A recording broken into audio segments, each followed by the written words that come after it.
One station making history every day. Chicago, Chicago. Now, Jake Hartford.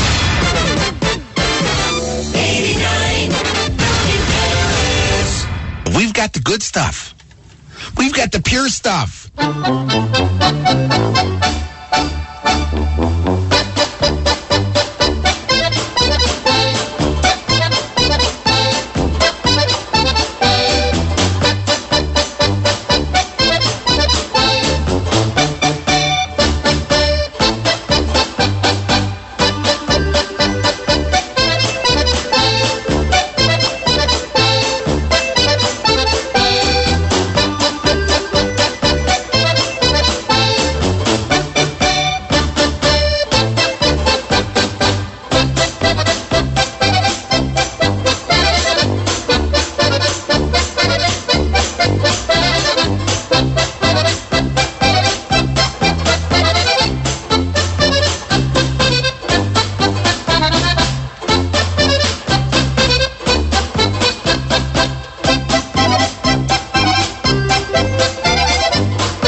Everybody, it's 5:08, 8 past 5, 52 minutes before the hour of 6 o'clock. The Saturday morning edition of the Awake with Jake show. The Air and Water show is in town. I was talking to one of the many staff people here that makes WLS so great. And he was telling me he was down by the river, I think it was Thursday. And all the tourists were in town doing what tourists do.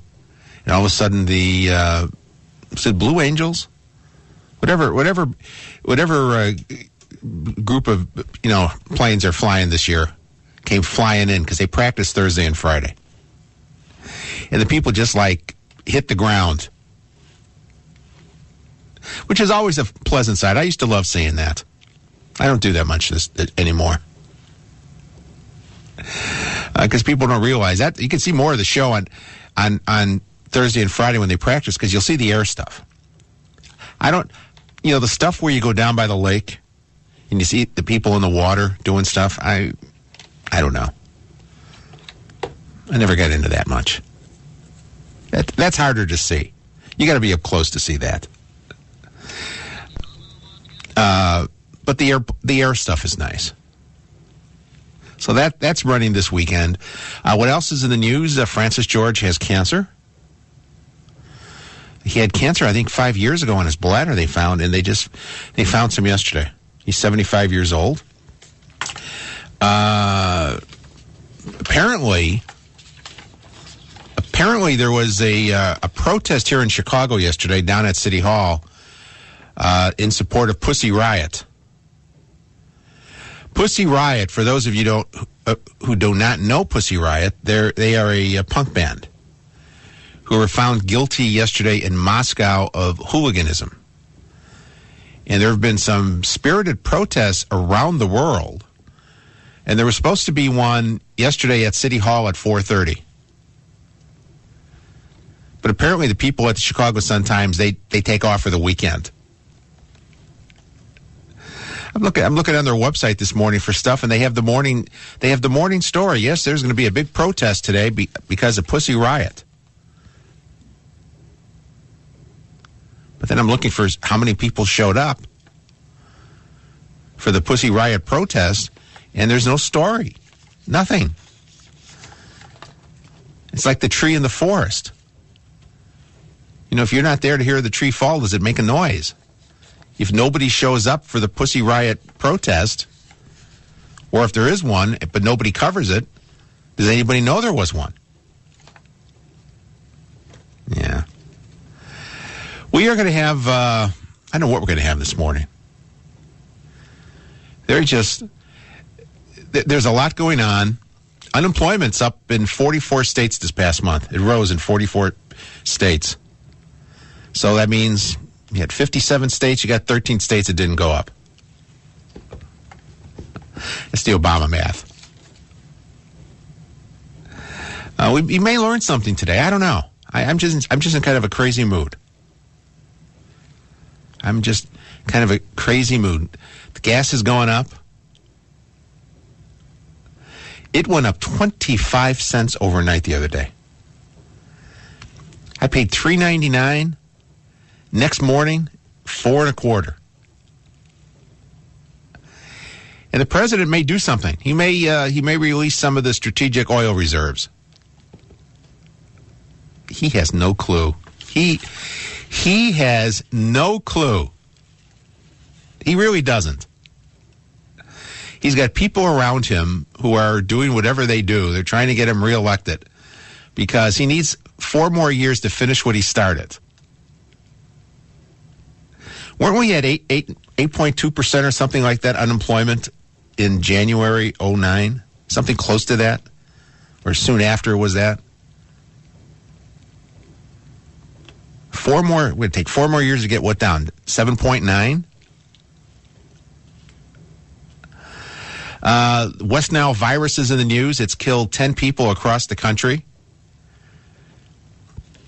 And most of them down in Texas. And they were spraying like they used to do. Remember the years ago they used to go around the neighborhoods with the big trucks? And they'd spray the mosquito killer. Well, they did this in Dallas last night. They were doing it from an airplane. How they fight forest fires. And by the way, speaking of forest fires, the big forest fire right now in the country, there's a lot of them. But the big one out in the state of Washington, it's burning like crazy. It was started by some idiot state workers working on a bridge. Here they have all those Smokey Bear PSAs. Be careful when you're camping. Watch the matches. They should have one for the state workers. Gee, don't start forest fires. And the sad news today, the real sad news today, and I saw this yesterday, and it's not getting a lot of attention. 2 more U.S. military force people, servicemen, have been killed in Afghanistan. And the way they got killed, I know there's been a lot of, these different bombings, the suicide bombers. Afghanistan's so far behind, it's no longer car bombs, they're bicycle bombs now.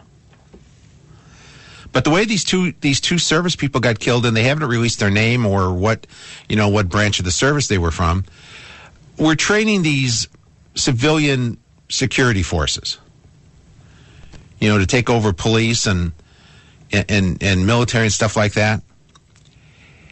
And it was a village in the west part of Afghanistan yesterday. They had a new class of recruits. They had this guy in his 30s. They just signed him up 5 days ago. And this was like the first training day. And they handed him a gun.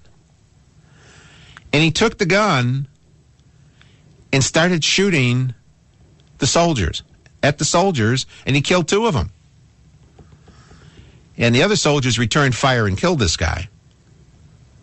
But this is not an isolated case. It's been happening all year. In fact, it's up this year over last year. And it gets less coverage, and nobody seems to care. And they say, well, you got to look at the big picture. Most of the people we're training aren't killing our people. That's small consolation. And you know what gets me? We've got this politically correct deal We have to be politically correct. Remember when Leon Panetta, the defense secretary, was it Iraq or Afghanistan earlier this year? He made a trip. He was going to address the troops, and they have our fellow, soldiers. Was it either Afghanistan soldiers or Iraq? I forget what country he was in. But because they didn't want to give those people, allow them to have their weapons in the tent where Panetta was, which is fine. Based on how they're shooting our people, take their weapons away. I wouldn't have the weapons in front of Panetta. But because we didn't want to make them feel bad because we took their weapons away, they took away the weapons of our soldiers. They wouldn't let them have live guns. What is that?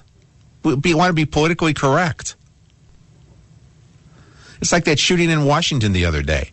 The guy shows up with a bag full of Chick-fil-A chicken sandwiches. Shows up at that, the conservative group's headquarters, Family Council, and makes the comment, "I don't like your thinking," or whatever it was. And nobody wants to say, that could be a hate crime? No, that can't be a hate crime. Well, could it be domestic terror? No, it can't be domestic terrorism.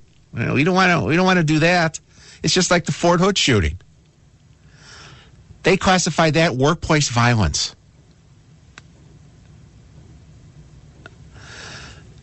But, the killing, it was going on in Afghanistan. I don't even know why we're there anymore. We're training people to kill us. And in this case, this guy didn't even need any training. You just handed him the gun and he shot. They should be like Barney Fife. Remember in the old Andy Mayberry? These guys, they're training. They should give them a gun, but don't give them any bullets. Maybe one bullet to put in their shirt pocket. But what really gets me about what's going on in Afghanistan, if you talk to the troops and stuff, they've got what it's called the safe zone. And in the safe zone, which I don't think is really safe, but they call it the safe zone, the service people are not allowed to have their weapons with the bullets in them. They can't have loaded weapons because they're in the safe zone. Based on what's going on in Afghanistan, our service people should be allowed to have their weapons loaded and with them at all times. If I were president, I'd issue that order today. I would tell the defense secretary, this is what I want. I'd have him tell the Joint Chiefs of Staff, and I'd pass it down. Our people should be allowed to carry loaded weapons at all times. My name is Jake Hartford, and I stand by that statement. 5:19, back after this. In our 89th year, entertaining Chicago. Dan Proft is in the studio. Hello, Dan. Hello, Bruce. And I am in Janesville, Wisconsin. When there's a big story brewing, you can count on Bruce Wolf and Dan Proft to be there. Paul Ryan has somehow managed to get lots of people on his side, including Democratic types, hasn't he? Where the hell are Bruce and Dan? Yes, he's a great guy, and I love when he comes in here. Mornings 9 to 11 a.m. Oh, really? What is the order? Does he tip well? He's a great customer. Going where the story takes us. We're dumping you on last, Dan. I mean, we're a big deal. 89. Yeah. WLS. I cannot live without Jazzercise. When I'm in class, I can just totally feed off people's energy and the instructor's energy. Are you ready to go crazy? Come on. You want to go every day. You want to hear what songs are going to play. You want to see which moves you're going to be doing. Jazzercise is a girls' night out at 9 o'clock in the morning. What more could you ask for? Now there's another reason to love Jazzercise. Sign up August 18th through the 20th and get the rest of the month plus September free. Visit jazzercise.com to learn more. Ranger Station. Yeah, hi. I'd like to report a bear sighting, as in Smokey Bear. We were about to head home after a bonfire, and Smokey said the fire wasn't actually out. He said if it's too hot to touch, it's too hot to leave. Did you know that 9 out of 10 wildfires are caused by humans? No kidding. I'm a forest ranger. We never kid. Sorry. Kidding. If you see someone in danger of starting a wildfire, step in and make a difference. Brought to you by the U.S. Forest Service, your state forester, and the Ad Council. Learn more at smokeybear.com. Only you can prevent wildfires. For the millions living with COPD, breathing becomes a real struggle.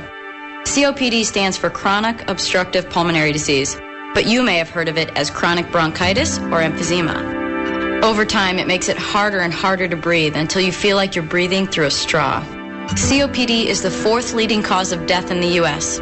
It kills 1 person every 4 minutes, and it took my grandmother. An estimated 24 million Americans are affected, but as many as half of them don't even know it. It's a race against time to spread the word about this serious disease. If you're over 35 and have ever smoked, you could be at risk. The good news is, there are steps you can take to improve your symptoms. I'm Danica Patrick, and I drive for COPD. Take action today to breathe better tomorrow. Join the movement at driveforcopd.com. Take our screening questionnaire today and talk to your doctor. Take a peek behind the financial curtain with me, Tom Byrne, CEO of Trend Capital Managers. Listen to Securing Your Financial Future this Sunday morning at 8. An ABC News update is just minutes away. 89 WLS and online at WLSAM.com. Andy Griffith with Ronnie Howard. Also starring Don Knotts. 522, Awake with Jake, here until 8 o'clock. Then it's Paul Bryan with Drive Chicago. A week ago was Paul Ryan. It was a big Paul Ryan day. Being announced as the VP candidate, and here he is now. Went down in Florida with his 78-year-old mother, campaigning. If I were her, don't go near any cliffs. I have a great campaign ad that they can do. You know how they immediately, and I predicted this last week, how they were going to run the throwing Graham over the cliff deal. You know, Paul Ryan would like to also reform our whole tax system. So if I were Romney Ryan, what I would do a parody of the Graham over the cliff, but I'd have the IRS in the wheelchair. And the IRS going, no, don't do it. We need to keep taxing people up the wazoo, or some zoo. That's how they tax. They tax any kind of zoo. Wazoo, kazoo. But I would do that. Please don't put us over the cliff. We have so much more taxes to levy. That would be a good one. But that's just me thinking. Dave in Wilmington. Hey, Dave, you're on 89 WLS. Hey, Jake, it's really great to listen to you. I couldn't believe when you left, and I've been listening to you since you've been back, so I'm glad to hear you. I was just telling the screener, I was not that much of a Ron Paul fan, but he mentioned something that stuck with me. We haven't fought a war since World War II. If you look at all the police action in Korea and Vietnam, and we went into Grenada, which was a little thing, and then we got out of there, and all these other things that we've been involved with, when you can't fight back and you can't do this and you can't do that, why go there if you're not going to try to win? This PC stuff when you're fighting a war, to me, doesn't make any sense. And then we got issues. Oh, we can't do this to find out information, and we can't do that to find out information. And then also, too, let's say you're going to be in a fight with somebody, and you're going to say, well, in 5 minutes I'm going to stop fighting. Well, what do you think they're going to do after 5 minutes? They're going to beat the crap out of you. Or, like in this case, we're going to tone down and we're going to be gone in 5 years. Well, guess what? The poor people who are there, who are siding with us now, will probably be annihilated like they were in Cambodia and South Vietnam. Yeah, that's the problem. And then also, too, you look at the way the troops are treated, and this big deal about the voting and stuff and how they didn't want to count the votes in one election that we had. And one final comment, when we look at things very objectively here, what in the heck did we go down this path with Afghanistan? If you look at Russia had all kind of social issues and all kind of social problems, and they paid for all kind of social things with their people. And they were in a war with Afghanistan. And what happened? they went bankrupt. Well, you know what? When we originally went into Afghanistan, we realized our objectives, got them like immediately. And then it just kind of slid back and went bad. And it's almost, some people say it's almost as bad now as it was before we went in the first time. And if you look at the situation in Iraq with Saddam Hussein, he was kind of a nut, and I don't know what exactly happened there. But if you look at what we potentially might have in the future, I don't know how good that is. If you look at Mubarak, okay, he was a nut. Look what's going on there. If you look at Gaddafi, he was a nut, but now look what's going on. What they say is something about what you wish for, you might get. Well, we got it. I don't know what's going to happen, and I just hope for the future that it changes for the best. But frankly, I'm going to be really, really wondering what's going to happen, because you look at this nut with the bomb in Iran. Anyway, Jake, have a nice Saturday there, Dave, huh? There you go. Have it on a happy note, not all the problems there. So I'm glad to hear you on the air again, and we listen to you often. Thanks, Dave. Let's leave it a happy note. Ahmadinejad. You know what he said yesterday? Israel will soon be destroyed. And he also said, we're only doing our reactors for peace. There's a guy with a split personality. Paul in Arlington Heights. Good morning, Paul. Welcome to 89 WLS. Well, good morning, Jake. I guess I'll have to light the tone of our the program a little bit here. You mentioned about something about a pussy riot. Yes, that's the group Pussy Riot. Yes. Well, I was under the impression that there was a fight at the roller derby, but now, after hearing it's the name of a group, I'm going to have to go on Google and check this out. Yeah, they're a Deadhead band, yeah. All right.